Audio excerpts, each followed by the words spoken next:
Comienza en la cadena SER, Ser Aventureros. José Antonio Ponseti.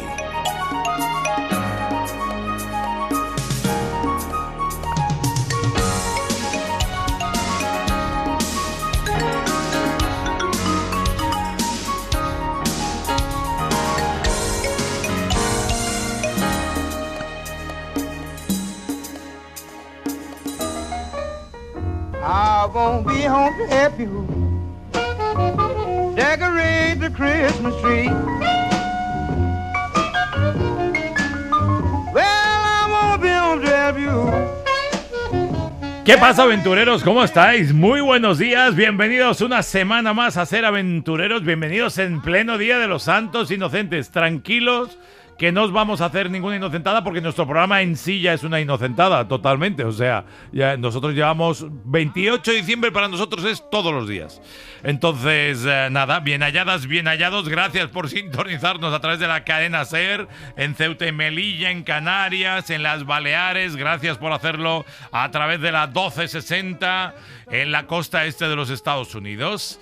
¿Qué tal? ¿Todo bien? ¿Cómo van estas Navidades? ¿Ya habéis superado el atracón del número 1, que es el de Navidad noche, Navidad comida, San Esteban, en las zonas que se celebra San Esteban? ¿Y cómo os estáis preparando para Año Nuevo? Porque en nada estamos en el 2025. ¿Se me ha pasado el año? Buenos días, Ángel Colina. Buenos días, director. Se me ha pasado volando el año. El año, bueno, pues a mí también. Te lo prometo que este año es.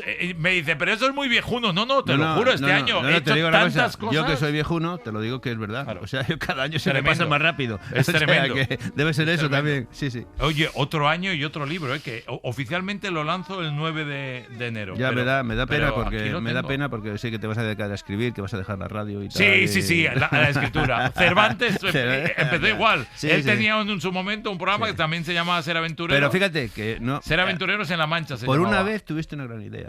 ¿Cuál? Joder, hacer un libro de anécdotas del Dakar. Vale. Yo he estado 2 veces allí. Pero escúchame, cachondo, ¿cómo por primera vez? Si tú me dijiste que te había encantado la caja azul y que te había encantado el vuelo. Sí, pero ahora como es el último. No desveles los secretos, hombre. Joder, qué pelota. ¿Será posible? No, sin pelota ni nada. No, pero que es verdad que a veces. A mí no se me había ocurrido, y después decir, es que la cantidad de anécdotas que había cada día, es verdad, cada día, es brutal. Cada día podías escribir un libro casi de cada etapa. De cada etapa. Era verdad. Es brutal, es brutal. Así que cuando éramos pilotos, que ya sabéis que es mi recomendación para este año y para estos Reyes. Por cierto, la subida salarial, ¿cuándo era, dices? Para cuando éramos pilotos.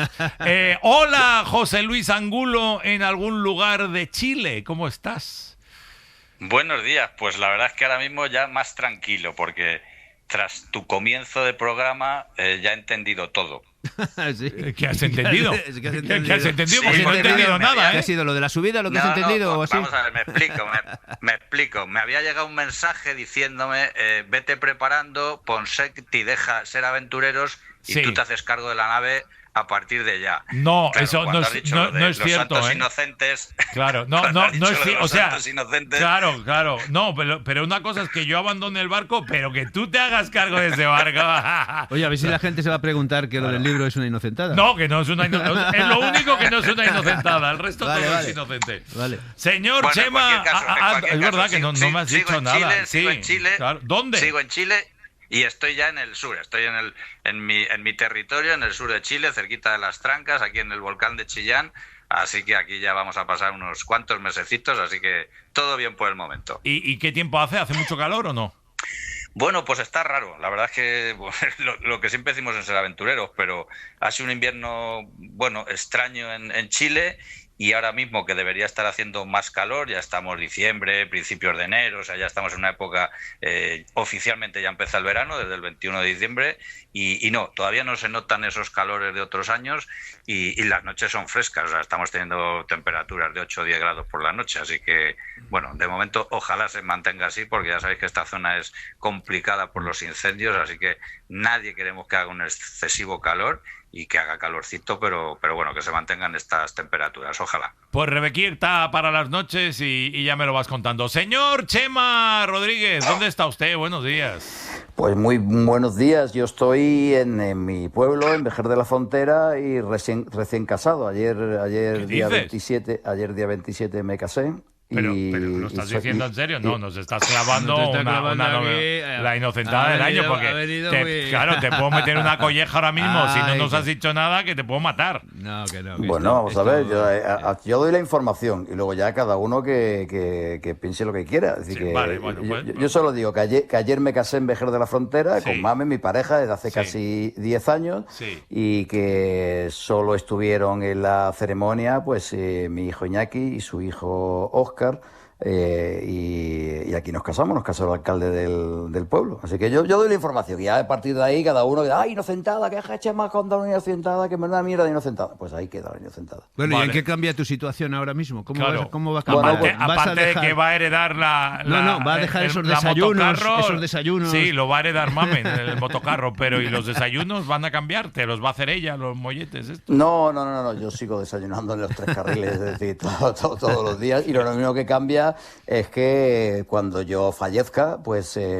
Mamen tendrá una pensión espectacular por toda la pasta que he ganado Sí, y, claro, y que he cotizado Claro. a la Seguridad Social. Sí, Como autónomo, es decir, como autónomos, sí, pobre lo, Mamen. lo que tenemos es una pensión brutal y eso le que va a quedar a ella. Madre mía, que lo va a tener que utilizar para meterte en la caja. No tengo palabras. Espero que te tire al mar como acto de fe y de Una ahorrarse incineración dinero. es más barato. Yo No, creo, no, al mar, en serio. Al mar, Descansa en paz. directamente. Ahí estamos. Ya me está poniendo Chumi música. Ya voy con el invitado. Sí, me parece bien que me ponga música. Que no te ha gustado Chema. Pues ya está. Ahora, Chema, Chumi te ha censurado. Que lo sepas. Muy bien hecho. Bueno, pues tengo a mi lado a... que está flipando, claro, porque se ha venido físicamente al estudio ¿Tú crees Pablo. que está sorprendido, Pablo Pablo? Strubell ¿Tú crees está... que le Sí, sorprende? está... ¿Sí? Bueno, no sé. Ya, Hola, porque ya Pablo, nos- buenos días. ya Muy nos buenos conoce. días. A estas alturas ya uno Ya no no, se no, sorprende de nada. menos mal, Pablo. Escuchándoos todas las mañanas. Ya te imaginabas nada. que esto era así, ¿no? Un Que la tribu cachondeo. era... Bueno, Sí, pues sí, es lo sí. que hay. ¿Tú te has creído que este se ha casado? No, ¿no? Yo creo que no. Yo creo que tampoco, pero, Pero no bueno. sé. Pero Yo el otro sí que está en Chile, de verdad, ¿eh? Sí, sí, eso lo No, sé, porque vale, estuve vale. el otro día en su presentación de su Ah, libro. fuiste Sí, a la sí, sí, ¿Eras sí. tú? En Desnivel. Porque nos dijo, hubo mucha gente, bueno, estaba un tal Pablo y claro, debía ser tú. Ahí estuvimos, sí. Compramos el libro dedicado y nada, muy bien. Es un A libraco. mí ni me lo ha dedicado. Como director de este programa estoy dolido en el alma porque yo solo hago que regalarle libros y dedicárselos. Ujú. Ni dedicado me lo ha dado. En breve. En breve, pues si está en Chile, no le voy a ver ya. El libro este a mí no me cae hasta el 2025-26, depende de cuándo vuelva. Es Bueno, peor que pero tú, te ¿eh? caerá un incunable y tendrá más valor. Ah, entonces. eso sí, si me das a uno que hayáis hecho con piel de vaca y esas cosas y escrito con tinta y tal, pues me parecerá bien. Bueno, Pablo está hoy acompañándonos porque se fue con la bici para Tayikistán, para Kirguistán, perdón, y en solitario, ¿verdad, Pablo? Te fuiste tú contigo mismo. ¿Qué te Sí. pasó? ¿Te dio No, que una que me gusta viajar así. Que O sea, te cogiste la bici y me voy. la embarqué en un avión hasta Sí. Samarcanda y estuve 2 meses y medio pedaleando por ahí. ¿Y estabas entrenado ya tú? con la bici? Bueno, me preparé un poquito físicamente porque el Pamir, que es la principal zona montañosa de esa región, hay pasos de hasta 4.600 metros de altitud O sea, que y se sufre. fui un poquito al gimnasio, sí, antes de ir, la verdad. ¿Y Esa fue- sufriste luego o no? Mejor Sí, de lo esperado, mucho mejor ¿Sí? de lo esperado, sobre todo porque no tenía prisa por llegar ni un calendario concreto, con lo cual vas modulando las etapas a tu resistencia. Oye, tu- ¿y cómo te organizas un viaje de este tipo? O sea, coges la bici, te subes, empiezas a pedalear, llevas tus cosas, entiendo, Ujú. para sobrevivir, y llegas a un punto y dices, pues me paro aquí, y te paras. Sí, tal cual. Llevaba equipamiento de acampada, equipamiento para cocinar y comer allí donde estuviera. La preocupación en ruta es el agua, sobre todo, porque eso es lo que te permite cocinar y sobrevivir, digamos.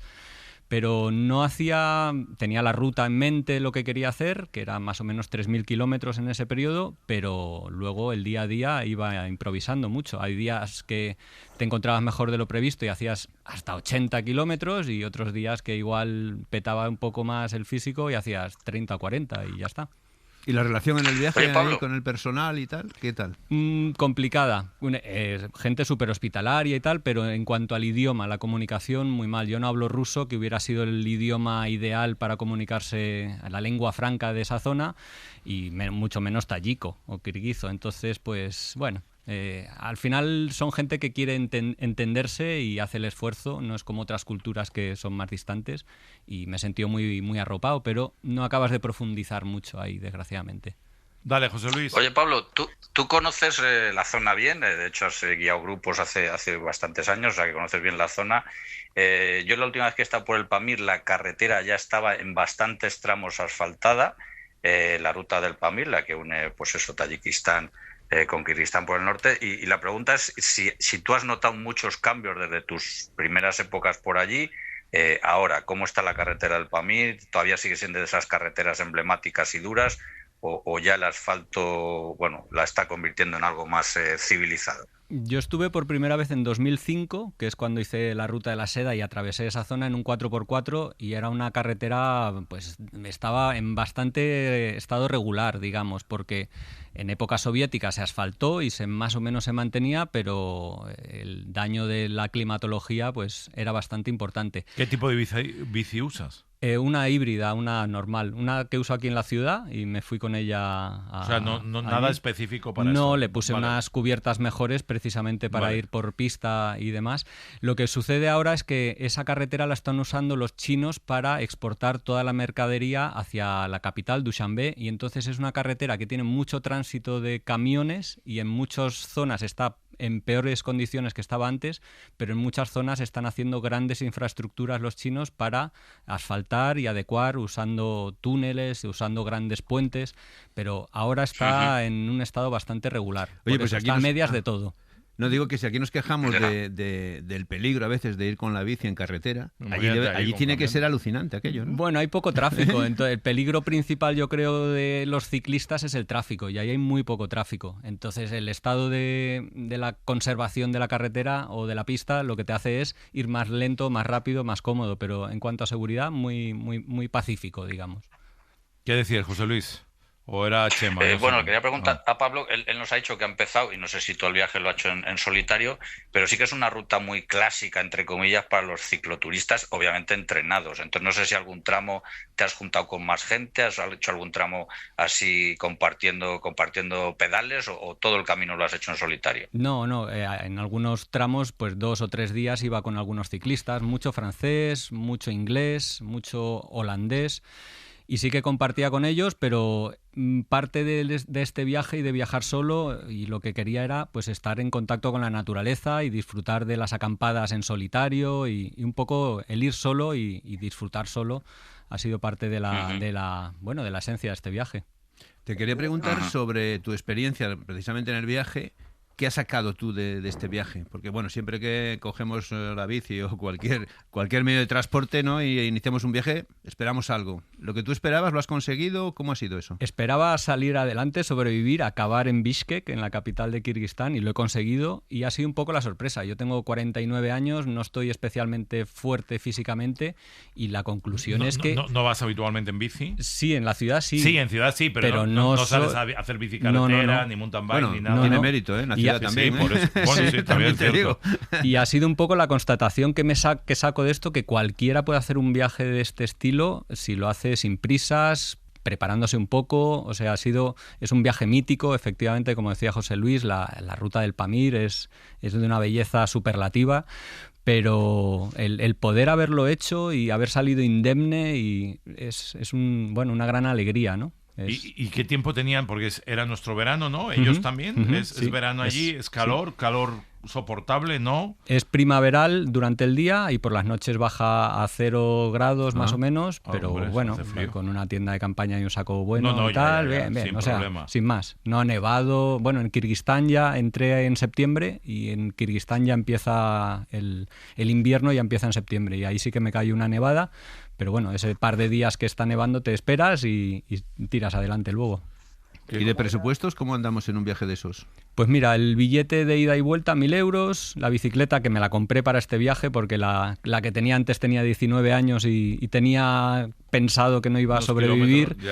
1.000 pavos también y más o menos 1.000 euros me gasté viajando por allí. Muy poquito. O sea, porque por en la 3.000 hicimos todo. Sí. Los 2 meses así y medio. grosso modo, sí. ¿Quién estaba preguntando por ahí? No sé si era Chema o José Luis. ¿He oído algo? Soy yo. Ah, dime, Chema.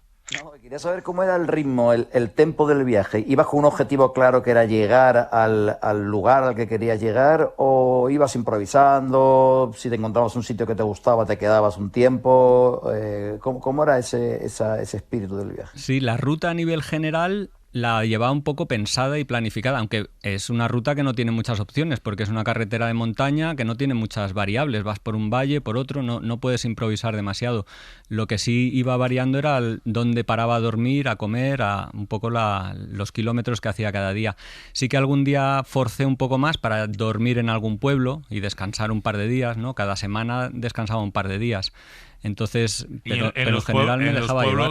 ¿En los pueblos acampabas o buscabas un sitio donde buscaba casas particulares que allí funcionan como alojamientos, que es muy bonito porque te metes en las casas particulares de las familias, duermes con ellos, les pagas a ellos directamente, y para Tayikistán en concreto, pagar $20 por dormir con alojamiento y comida y cena es un gran dinero que entra a la familia. Allí los profesores cobran $80-90 al mes. Entonces tú como turista te paras a dormir en una casa de alguien y aportas ese dinero a la familia, es un colchoncito estupendo, ¿no? Entonces parte del presupuesto también se ha ido en eso, y tal vez debería haberme gastado más, porque es la manera de que el turismo aporte a las comunidades locales, ¿no? ¿Y de comer qué te daban? Pues mucho hidrato, arroz, patata, tubérculos y muy poquita carne, porque allí, como no tienen, sobre todo en el Pamir, sistemas de refrigeración y demás, la carne la catas cuando han matado a un animal en el pueblo prácticamente, ¿no? En las ciudades un poquito más grandes sí que había carne o pescado, pero mucho hidrato y legumbres. ¿Sí? ¿Algún plato típico, alguna cosa que tengan ahí? No. Bueno, sí, tienen el arroz con patatas. El plov, que es un arroz con verduritas y un poquito de grasa de cordero y un poco de carne en ocasiones, o el dimama. ¿Huevos, sí? Sí, eso en todos los pueblos consigues al final. Pueblo, ¿Y leche también consigues? Lácteos, sí. Allí en las zonas altas, yak. Y entonces hay queso y leche de yak y yogur y tal. ¿Y qué sabor tiene? ¿Muy fuerte? No, un poquito más fuerte que la... Sí, era buenísimo. Más Yo me acuerdo sobre todo el yogur que hacían los mongolias. Es en Mongolia, ¿no te acuerdas? Es verdad. Sí. Bueno, era muy fuerte. Sí. Ahora acabo de no, el yogur no. Lo que era fuerte era la leche. La leche era fuertísima de yak. No me acuerdo. Muy bien. Oye, Pablo, nos decías que, digamos, el resultado de este viaje has cumplido los objetivos que tenías, que era pues llegar al final, estar a gusto, contento y haber cumplido pues tu proyecto, y seguro, creo que ya tendrás alguna cosa en mente para nuevas aventuras o nuevas expediciones. ¿Estás ya con algo ahí en la cabeza o ahora estás en una época de reposo intelectual? No, nunca. Para febrero, que aquí cuando llega el invierno, pues estábamos pensando hacer una escapada de un mesecito a Sri Lanka o China tal vez. ¿En bici también o no? No. Vale. Voy con Iciar, mi pareja, y será en transportes públicos. Y para el verano me apetece América, las zonas montañosas de América, que apenas la tengo explorada, y ese tal vez sí que sea en bicicleta, porque mi pareja trabaja como guía, entonces ella tiene trabajo y yo tal vez me vaya solo con la bicicleta. En serio, pues a mí me apetece un montón también, me parece Ecuador, Bolivia, Perú, claro. Chile. Pero son, claro, pero esa no es fácil tampoco, ¿eh? No, pero en la belleza del lugar te hace olvidarte de la dureza. Y la otra que tengo pendiente también, que quiero hacer, y mira que he hecho cosas, pero hacerme algo de montañas en Norteamérica. Bueno, claro, toda la costa oeste, las Rocky Mountains, todo eso me parece que tiene... O los Apalaches en la otra. Sí. Los Apalaches me parece que tienen toda una movida. Hay que jubilarse. Millas, sí. Hay que jubilarse. Pero hay que jubilarse forrado. Pero ya, además. Hay que jubilarse forrado. Pero ya, porque luego llegamos y ya llegas a jubilarte con 55. Exacto. Claro. Que si no, el físico luego luego palmas. Bueno, te tomas un poco más de tiempo. Exacto. Sí. Muy bien. Entiendo que la gente que quiera ver parte del viaje que has hecho puede, a nivel de redes sociales, esas cosas, y eso, ¿no? Sí, sobre todo lo más fácil es la página web ungranviaje.org. Ahí es donde colgué todo el viaje, un poco old school, como en los viejos tiempos, haciendo un blog de viajes. Y ahí tengo las fotos y enlaces a mis podcasts. Yo hago un podcast de viajes que se llama Un Gran Viaje, La Aventura de Viajar, otro. Entonces, bueno, ahí unifico un poco todos mis proyectos viajeros. Qué bien, ¿te va bien? Oye, me encanta, sí. Dime, que alguien quiere preguntar. ¿Le puedo hacer la última pregunta? Por favor, igual le meto en un compromiso. Desde Chile te llega la última pregunta, verás. Igual es un compromiso, Pablo. Tú eres un referente y lo has sido para nosotros porque nos has dado a conocer a muchos viajeros anónimos, muchos aventureros, aventureras, familias que han viajado, bueno, pues pues que han dedicado prácticamente su vida a viajar. Lleváis un montón de años y te hemos entrevistado muchas veces con esas jornadas de viajes. La última vez que nos vimos me decías que, bueno, estabas un poquito cansado, de esa historia. Entonces, no sé si el plan que tenéis, Itziar y tú, es continuar, dar un descansito. Pero vamos a darle una vuelta de tuerca a esto. ¿Estás cansado de los viajeros o de preparar esas jornadas? De prepararlas, sobre todo de los patrocinios. Así que si hay alguna empresa que esté interesada... Buah, es que esa es la parte más ya terrible lanzo de aquí todo. esto. La parte administrativa es lo peor. El contacto con los viajeros es lo mejor. Sobre todo en la comunidad que se crea durante un día en ese evento, que en mayo de 2025 es cuando lo haremos. Y el o sea, que este año tenemos, ¿eh? Yo creo que sí. Yo creo que sí. Seguiremos enredando. El problema o la magia del evento antes era que las personas que participaban casi eran todas desconocidas, porque al principio casi no había redes sociales, lo estábamos hablando antes. Era otro mundo, entonces llegabas allí y era todo descubrimiento. Y ahora la gente ya conoce a los viajeros que participan, o sea, esa capacidad de sorpresa se ha perdido un poco. A veces sabe más que tú, incluso. Eso, es verdad. Escúchame, Pablo, la gente... quizá no lo tenga tan presente, pero yo lo sigo teniendo muy presente. En mis primeros años de ser aventureros, que ya estaban todos estos pesados aquí dando la turra, me llegaban cartas. Cartas físicas de gente que decía, oye, he hecho tal cosa, tal aventura y tal, y te daban un número de teléfono, ríete más, que acostumbraba a ser un teléfono fijo. Sí, un 9 un 9 tal, no sé qué. Y claro, nosotros llevamos 30 años de programa, pero es brutal este cambio en 30 años a todos niveles, a nivel, sobre todo a nivel de viaje, de cómo la gente te mandaba postales, te mandaba cosas. Y eso obviamente ahora... Eso hablaba antes con Pablo, que le estaba diciendo, cuando yo empecé a trabajar en fotoperiodismo y viajabas, como tú, y de repente, pues yo qué sé, ibas al Amazonas o te ibas a África, no sé dónde, y volvías y dices, no, he estado en Níger. Y la gente, he estado en Níger, jolín, no sé qué. Sorprendía. Ahora yo he estado en Níger, bueno, ¿y qué? Claro, tú y 200.000 más. Pregúntaselo a Chema igual. Chema antes, ¿te acuerdas, Chema? Que nos mandaban postales, porque tú fuiste de los primeros a estar en esta santa casa, y que nos mandaban cosas, la gente de los viajes, ¿no? Y era sorprendente. Mira, un tío que está ahí en mitad de África, no sé qué. Todo, sí, hombre, nos las repartíamos las postales, nos las llevábamos a casa y luego las comentábamos y las leíamos, y era brutal. Acordaros también en aquel entonces la revista Tiempo de Aventura y tal, que contaba, yo ahí veía un tío que había dado la vuelta en bicicleta. Bueno, dar la vuelta no ya la vuelta al mundo, irse a cualquier lado en bicicleta, eso era una cosa verdaderamente excepcional. El Capitán Pedales, ¿no? Teníamos por aquí, ¿te acuerdas? Efectivamente, me está acordando ya ahora mismo del Capitán Pedales, efectivamente, que de inicio se fue a Turquía. Dime, el José Luis. Sí, que efectivamente me está acordando del Capitán Pedales, que de inicio se fue a Estambul y ya nos pareció una historia tremenda, y cuando llegó allí dijo, joder, pues es que me cuesta lo mismo volver para España que seguir para adelante, y dio la vuelta al mundo, pero como decía Chema, o sea, era una rareza, o sea, era una cosa que no era normal, y hoy en día, quien más, quien menos ha dado la vuelta al mundo en bici. O sea, me acuerdo de un tío que se había construido solo un barco, y con ese barco había dado también la vuelta al mundo, y era como, y hoy día, joder, hacerse un barco, hoy en internet entras y te haces el barco en un mes, y aquello era como eran como extraterrestres, ¿no? Y es verdad que cuando volvíamos, joder, acuérdate, José Luis, cuando volvimos del Amazonas en el año 86, me parece que era, que cuando regresamos acá, poco menos que éramos expertos en el Amazonas. Claro. Sí. Y mira dónde habéis acabado los dos. Ay, Dios mío, qué vueltas de la vida. Pues es así, o sea que buenas noticias. 2025 mayo te vamos a tener con nuevos viajeros, y el futuro es a partir de 2025 a ver qué hacemos o qué. Pues intentar jubilarme cuanto antes. Joder, qué tío. Sí, me lo ha dicho antes también a mí. Lo tiene entre ceja y ceja. Sí. Es que me faltan meses para viajar, como a vosotros. Tú también, tienes un viaje de 2 años esperando, ¿eh? Dices, me voy a ir un par de años. Sí. Sí, bueno, tienes unos 2 años ahí en cartera, los sueños están ahí. Cruzar África entera por la costa del Índico, recorrer Polinesia, Micronesia, todo el océano Pacífico en velero, me encantaría. Me falta toda América, cruzarme toda América. Lo típico que se hace en la jubilación. Bueno, por eso hay que adelantarse. Pablo, muchísimas gracias.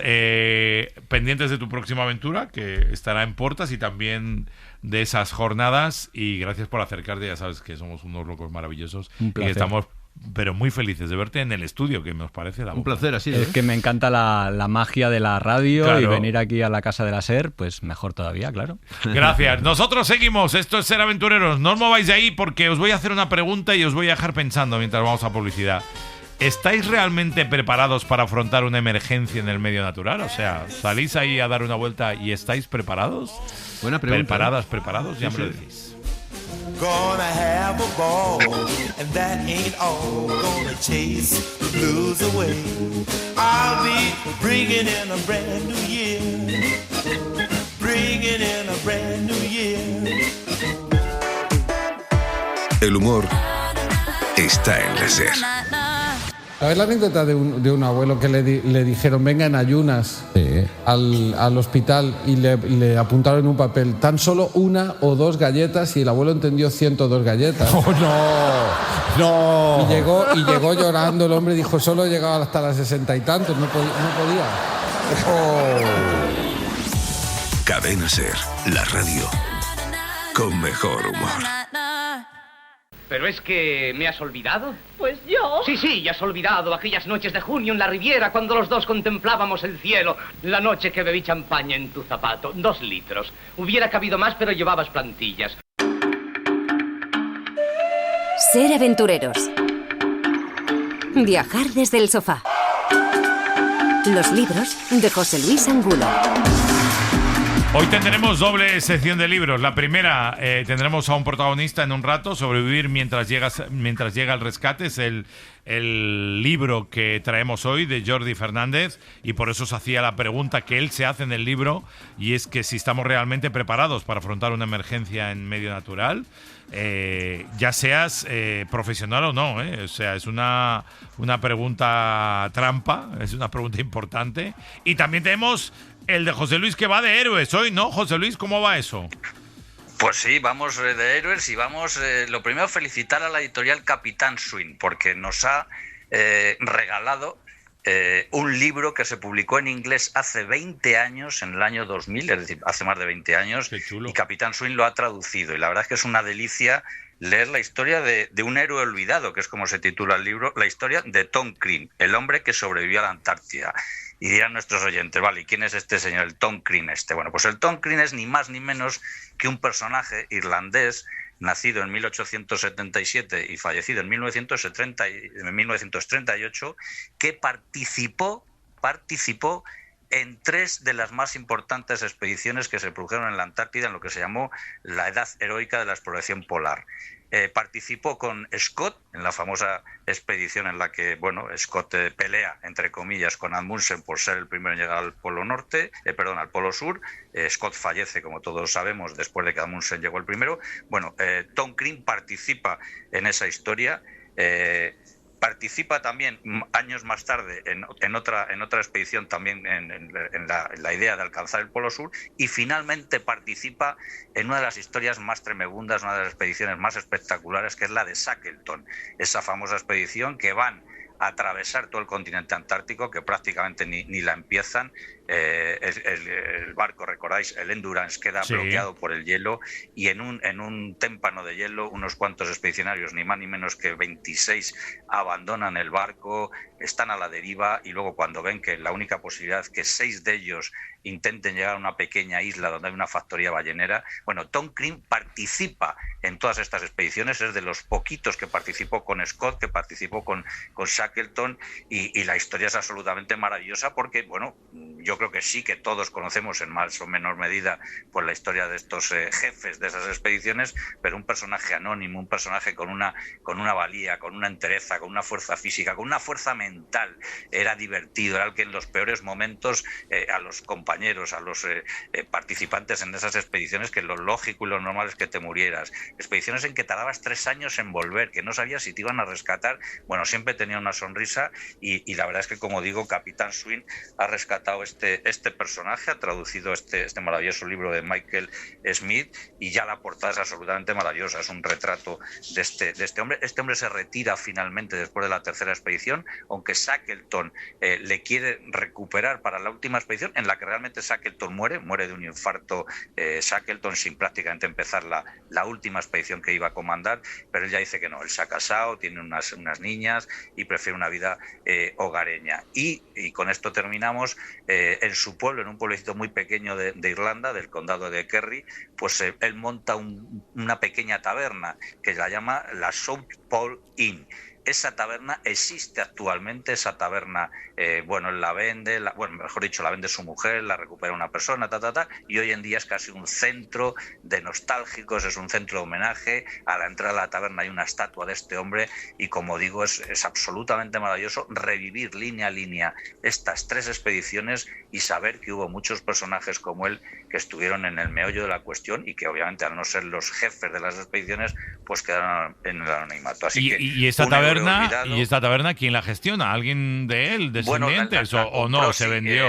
En el primer inicio la compró un familiar lejano de la mujer. La mujer fallece casi con 90 años, la mujer de Tom Crean, sí. Y luego finalmente ahora la gestiona otra persona. Está llena de recuerdos de él, de fotos, de las medallas que le dieron, porque él pertenecía a la Armada inicialmente, aunque luego la deja la Armada inglesa, y por lo tanto es un recordatorio. Y como digo, nosotros quizás hemos llegado tarde a conocer este personaje, pero en Irlanda, como decimos, este personaje, que el libro se publicó hace más de 20 años, pues sí que es un personaje querido y demás. Además estuvo involucrado, no él, pero sí que la familia, en temas políticos, en la incipiente independencia de Irlanda. Así que, pero él, como digo, un pedazo. Y claro, cuando oyes las historias que cuentan, es que, joder, la última expedición de Shackleton es que se tiran no sé cuántos días, 1.300 kilómetros en una barcaza pequeñaja, 6 tipos, y cuando creen que han llegado a tierra, que realmente han llegado a tierra, a esa pequeña isla, donde hay una factoría ballenera, resulta que es que llegan al otro lado de la isla. Tienen que atravesar la isla cuando están prácticamente desfallecidos, donde le quedan escasas galletas. Para que os hagáis una idea, hace unos cuantos años un grupo de expedicionarios con equipos, con buenas ropas, conociendo la cartografía, conociendo lo que tenían que hacer, cosa que no sabía Shackleton ni ninguno de estos, no consiguieron atravesar la isla de San Pedro, porque realmente era imposible. Y dijeron, joder, es que esta gente estaba hecha de otro pelaje. Imaginaros, claro, llevaban con ropas puestas desde hacía un año. Hacía un año. O sea, cuando llegan a la isla y lo recibe, y con esto sí que termino, le recibe el jefe de la ballenera, que conocía a Shackleton. Le dice, ¿usted quién es? No le reconocía. Dice que eran como 3 zombies los que llegaron allí. Olían, por supuesto, imaginaros. O sea, tremebundo. Por lo tanto, creo que viene muy a colación lo de si estamos o no preparados para el rescate. Esta gente no sé si lo estaba o no, pero desde luego fueron absolutas bestias en el buen sentido. Así que un héroe olvidado, la historia de Tom Crean, el hombre que sobrevivió a la Antártida, publicado por Capitán Swing, y el autor Michael Smith. Pues ese es el libro que recomendamos, no es el único. Ahora hablaremos en nada con Jordi Fernández sobre sobrevivir mientras llega el rescate, pero antes. No todo es mentira. Con Chema Rodríguez y todo su equipo. Próximos minutos Chema nos va a iluminar, porque me dice, no, ya he cambiado, ya tengo otra historia, ya os traigo otra cosa. Yo no he desvelado nada hoy, o sea que Chema, tú mismo, a partir de ahora... No puedes desvelarlo porque esta semana no te he contado nada. Esta semana vengo a pelo. Ya, pero me avanzaste a algo, ¿no? ¿O claro, no? Esta es la semana de mi boda y entonces no he querido desvelar nada. Entonces, vamos a ver. He creado una subsección dentro de la sección que ya tenía antes. ¿Y de dónde surge? Ya he estado unas semanas con el tema de las carreras en diferentes lugares del mundo, carreras curiosas y tal, y de repente empecé a pensar, joder, ¿cuántos lugares debe haber en el mundo, así lugares singulares, que no conozco absolutamente de nada, que se me pasa por la cabeza que cuando los oiga o cuando los busque, diga, coño, ¿cómo no sabía yo que existía este lugar? Bueno, pues me he puesto a buscar esos lugares y tengo una listita de ellos. Hoy voy a contar uno. Pero perdóname, ¿pero cómo los has buscado si no sabías que existía? Claro. Bueno, porque me he puesto a buscar lugares singulares en el mundo, ha empezado a buscar, a meter 3 semanas vendiéndonos la burra. A meter criterios, sigue. A meter criterios de búsqueda, tal, hasta que he encontrado, claro, vamos a ver, los que estamos aquí hemos dado unas cuantas vueltas por el mundo y no es tan fácil encontrar lugares. Claro, singulares. Yo solamente concedo que José Luis sí lo conozca, ¿no? Porque... Vale. Claro, es que José Luis es difícil que no que conozca. lleva 3 semanas vendiendo la burra. Vamos a acabar el año con esta vendida de burra de Chema. Porque este sitio, este lugar es la ciudad sumergida de Sichem. Fíjate tú. Sumergida, ¿Vosotros habéis oído hablar? De Sichem. ¿Vosotros habéis oído hablar de la ciudad sumergida de Sichem? No. Bueno, José Luis, ¿tú has oído hablar de la ciudad sumergida de Sichem? Yo sí he oído, no voy a quitarle la primicia. El aguafiestas no típico. le estropees el tema, José. Vamos a ver. Evidentemente no conozco el sitio físicamente, el Chema lo va a explicar, un sitio muy complicado, pero en breve va a haber una expedición española que va a ir para allá.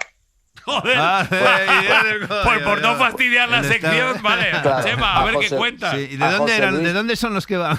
A José Luis sí se lo concedo porque, claro, como ha estado tantas veces en China y ha estado en tantos sitios, porque que es muy complicado que él no lo supiese. Pero bueno, la ciudad sumergida de Sichem se encuentra en el lago Qingdao, que es una ciudad sumergida en un lago artificial en la provincia de Zhejiang, al sureste de China, ¿no? Está a una profundidad de unos 40 metros bajo la superficie del agua y fue fundada hace más de 1.300 años, pero en 1959 pues quedó inundada intencionalmente durante la creación de un lago, un proyecto hidroeléctrico, y más de 300.000 personas fueron desplazadas. Y bueno, dices, bueno, ¿cuál es la singularidad? Hay muchos pueblos inundados en el mundo, bueno, pero no todos los que están inundados tienen 1.300 años de antigüedad y un tamaño de unos 70 campos de fútbol. Es como si estuviese sumergida la ciudad de Toledo, y además en un estado de conservación brutal. La ciudad se ha mantenido gracias a las paredes, los arcos, las estructuras que se han protegido del viento y de la erosión, y en la que hay puertas ornamentadas, templos, casas.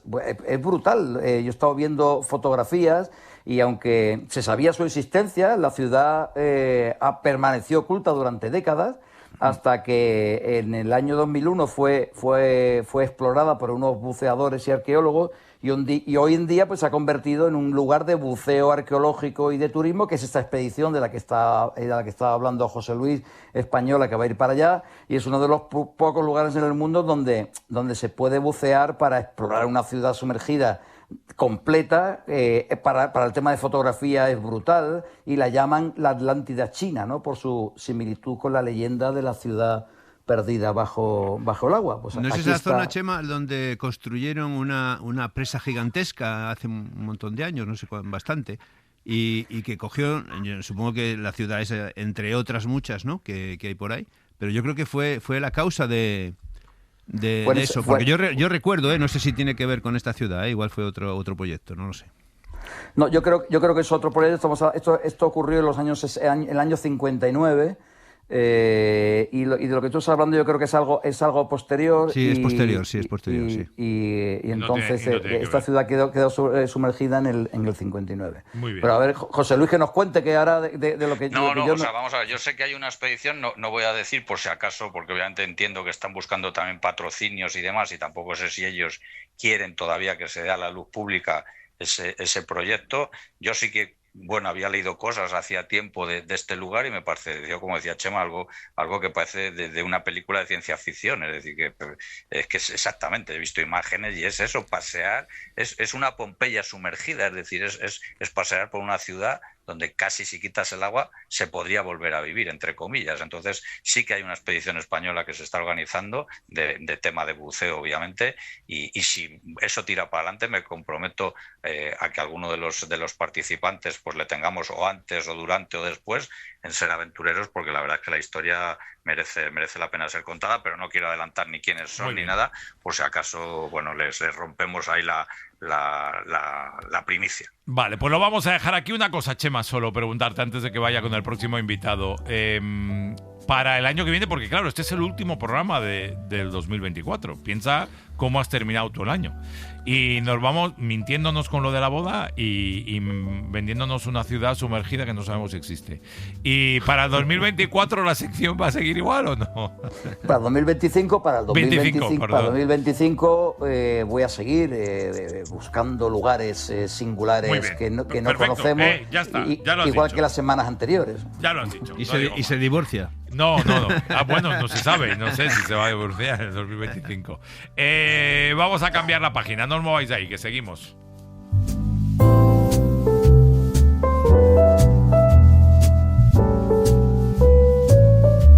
Hace unas semanas me llegaba el libro de Jordi Fernández de Sobrevivir mientras llega el rescate, recursos de emergencia en actividades al aire libre. Es parte del protocolo de supervivencia Patán que hemos hablado alguna vez en este programa. El libro está muy bien, la verdad es que tiene muchas cosas muy interesantes.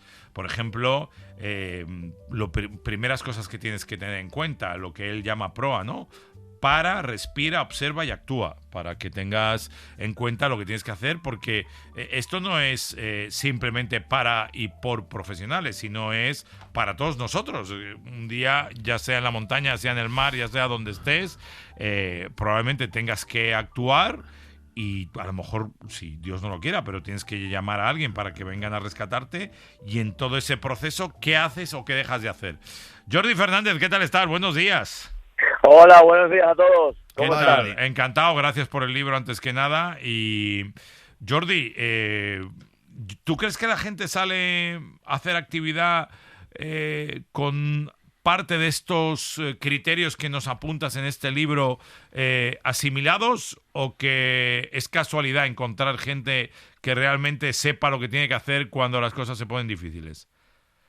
Pues la realidad es que no. Como demuestran las estadísticas de accidentes en el medio natural, en nuestro país y en el resto del mundo, Al final tendemos a subestimar las salidas al medio natural y las cosas que nos pueden suceder. Pensamos que no va a suceder nada.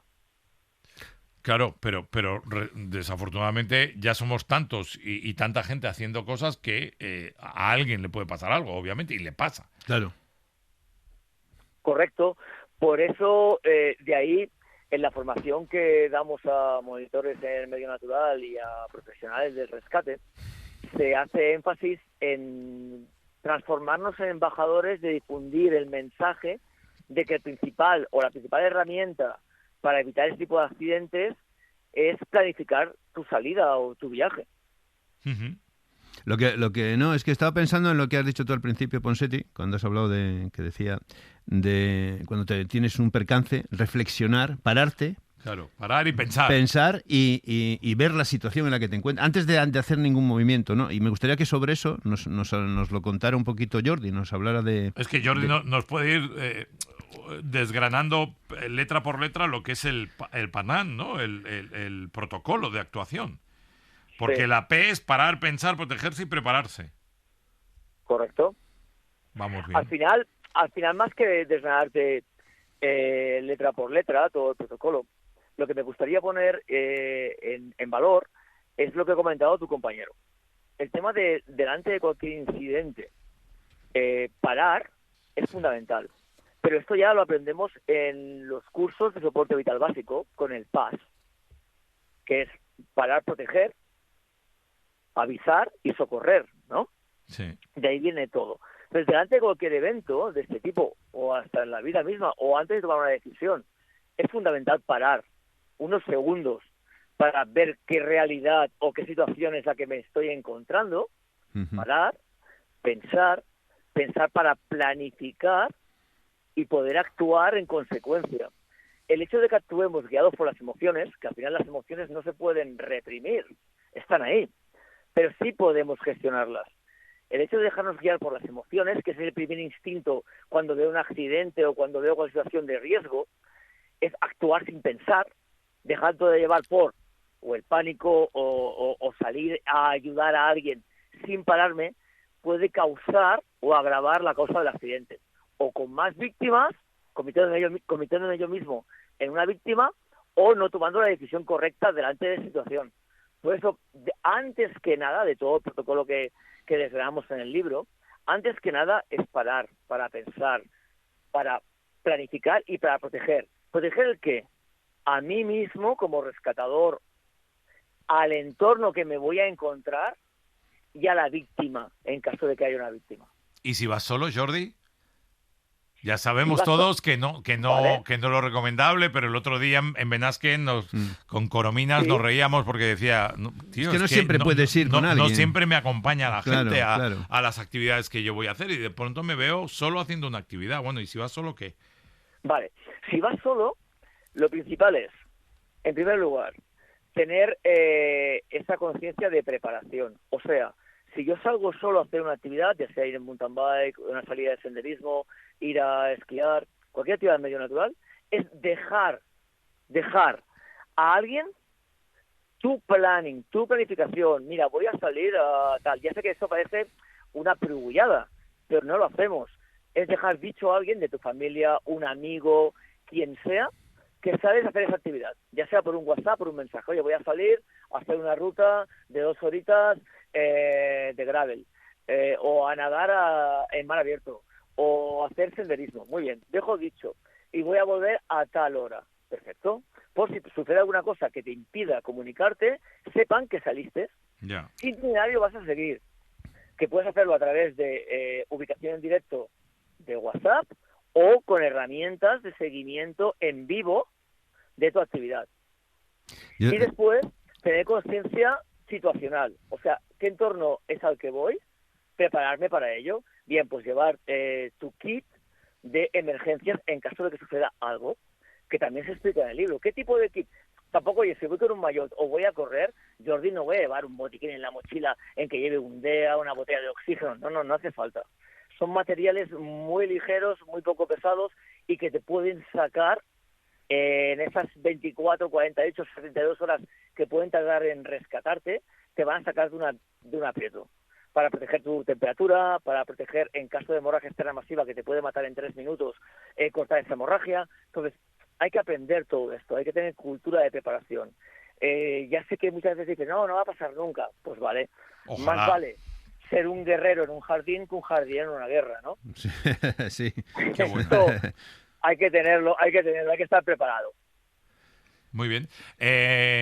Yo solo, leyendo un poco el libro de Jordi, joder, pues yo no sé si le ha pasado a José Luis y si le ha pasado a Chema, ¿no? Yo me he encontrado en situaciones, sobre todo en la montaña, de gente que se había hecho daño. Y hay un caso que, no sé si lo he comentado alguna vez o no en Ser Aventureros, que me encontré un día, iba con mi pareja y nos encontramos a una familia en donde la madre se había caído, se había hecho un daño en la cabeza, una brecha muy grande, sangraba profusamente y estaban los 2 chavales bloqueados y el marido blanco como el papel sin saber qué hacer. Nosotros debíamos llegar, les vimos a lo lejos, o sea que la mujer se debía caer a lo mejor 5 o 10 minutos antes de que nosotros llegásemos, ¿no? Y llevábamos botiquín, les socorrimos, la socorrimos a ella, la asistimos, paramos la hemorragia, conseguimos serenar un poco los ánimos ahí, ¿no? Pero claro, esta es la otra cara de la moneda, Jordi. La gente a veces se hace daño y se queda en blanco, se queda ni para adelante, ni para atrás, ni para la derecha, ni para la izquierda, ¿no? Correcto. Mira, delante de una situación de estrés o de riesgo, el ser humano y los animales actuamos guiados por la emoción de 3 maneras. Una es bloquearnos, otra es huir de la zona en la que hemos sufrido el daño, el impacto o la amenaza, y otra es actuar o defenderse, ¿no?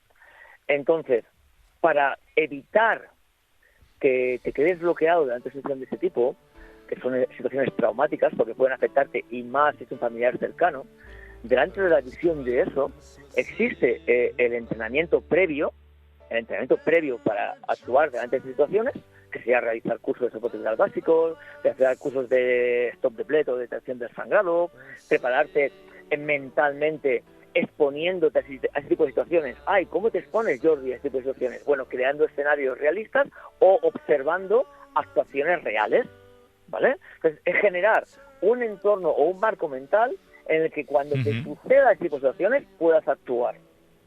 este tipo de preparación que tenemos que tener previamente, que al final no cuesta nada. Yo tengo alumnos que delante de la visión de sangre se bloquean y se desmayan, se impresionan. Hablar, simplemente de una lesión o un accidente les impresiona. Muy bien, la exposición gradual a ese tipo de eventos hace que poco a poco vayan superando ese trauma. Muy bien. Y puedas actuar. O sea, sería estar, marco mental, ¿cómo actúo durante la situación? Pues el tema de parar, pensar, respirar, observar, decidir qué hacer. Jordi Fernández, Sobrevivir mientras llega el rescate, de la editorial Desnivel. Os recomendamos el libro hoy. Gracias, Jordi, un abrazo muy fuerte. Un abrazo muy fuerte, muchas gracias. Chao, Jordi.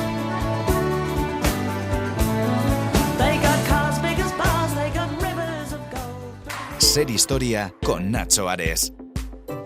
Jesús Callejo, hay que tener cuidado con ese tipo de pinturas que se utilizaban en el 16 porque muchas de ellas tenían plomo y eran muy peligrosas. Más de uno tuvo consecuencias fisiológicas gracias al plomo excesivo de sus pinturas. De hecho, Beethoven se comenta que gran parte de su sordera provenía de ahí, ¿no? Pero ojo, no solo era del plomo de las pinturas, sino también de los vasos de plomo y las escudillas de plomo que se utilizaban en aquella época, pensando que era lo más tecnológico y lo más avanzado de la época. Luego se demostró que efectivamente tenía una serie de toxinas muy peligrosas para el organismo. Las curiosidades, misterios y enigmas de la historia en Ser Historia con Nacho Ares. Siempre que quieras en Ser Podcast. Vayas donde vayas, Cadena Ser. Es usted abogado, ¿verdad? Ajá. Me han dicho que es un gran abogado. ¿Quién fue? Mis clientes no. Los últimos los ahorcaron este mes. Nuestro pequeño gran hombre de las nieves. Alfonso Ojea. Último programa del año y a toda prisa vamos a terminar. Primero con Alfonso. Hola, Alfonso, buenos días. ¿Qué tal estás? Espera, que no te oigo bien por ese micro. A ver que te lo voy a subir. A ver si te oigo mejor ahora. A ver, ahora sí. Ahora te oigo que os perfecto. decía que con nieve, que tenemos nieve, que mira que ha tardado en llegar, pero ya empezó a caer después del Puente de la Constitución. Están operando la mayor parte de las instalaciones en la península ibérica y sobre todo hacemos referencia, por supuesto, a la Val d'Aran y a una zona que tú conoces muy bien, que es Cerler Benasque. Bueno, menudo paquetón tiene. Nos cayó la del pulpo, temperaturas que siguen manteniéndose de casi mucho polares. Frío, mucho o sea, frío. solamente te voy a dar un dato. Se puede llegar en la Pica de Stats, que esto es el Pirineo catalán, a los 28 grados negativos por la acción del viento. O sea, que es que estamos hablando de temperaturas polares. Pero en el Aneto se están superando los menos 26. O sea, que imaginaros los de Benasque, el frío que tenemos. Eso es bueno para la nieve, eso es bueno también para la economía de todos estos valles y esto es bueno para el futuro del agua en nuestro país cuando llegue la próxima primavera. Gracias, Alfonso. Hasta el año Fuerte que viene. abrazo, hasta el año que escuchamos viene. la semana que viene. Un Miguel, hasta abrazo. luego. El espacio, la última frontera. Hasta alcanzar lugares donde nadie ha podido llegar. Javier Gregory, tu minuto de gloria antes de que Buenos acabemos días el año. Buenos y días, feliz ¿cómo Navidad estás? a Feliz todos Navidad a los todos. terrícolas. Pues mira, terminamos el año con un misterio resuelto. Hace un año llegó al planeta Tierra, y no es broma, aunque es el día que es en serio como siempre, llegó un mensaje codificado desde Marte. No lo mandaron los extraterrestres, por supuesto, lo mandó una sonda europea que sigue en Marte. ¿Y por qué lo mandó a la Tierra un mensaje codificado? Pues ¿Por para qué? intentar simular qué ocurriría si la Tierra recibiera un mensaje codificado de los extraterrestres. Pues lo han hecho tan complicado que han tardado un año los científicos en decodificar la señal. Lo ha hecho Joder. un científico y su hija. Como para que nos estuvieran avisando de Fíjate algo. lo difícil que es, ¿no? Pero es difícil. Lo han conseguido decodificar, pero todavía no han conseguido interpretar las figuras que han conseguido codificar. Todavía no saben el significado. ¿Por qué? Porque los extraterrestres, cuando nos manden un mensaje, va a ser completamente diferente a todo lo que sabemos nosotros. Con lo cual va a ser tan complicado que hay que empezar a entrenarse. Gregory, vamos a palmar fijo. Gracias. No, vamos a sobrevivir. Anda que Vamos no. a sobrevivir. Gracias, querido Chema. Gracias, querido José Luis Angulo. Un abrazo enorme hasta la próxima semana, que ya será 2025. Os veo el año que viene, chavales. Un abrazo, feliz año. Hasta el año que viene. Feliz Navidad a todos. Angelito, hasta el año que viene. Adiós. Cuídate, sé feliz. Sed felices, oyentes. Hasta la próxima temporada. Bueno, el próximo año, que es ya, pero la semana que viene. And the stars were riding up the same. Let me be the fairy on your Christmas tree tonight.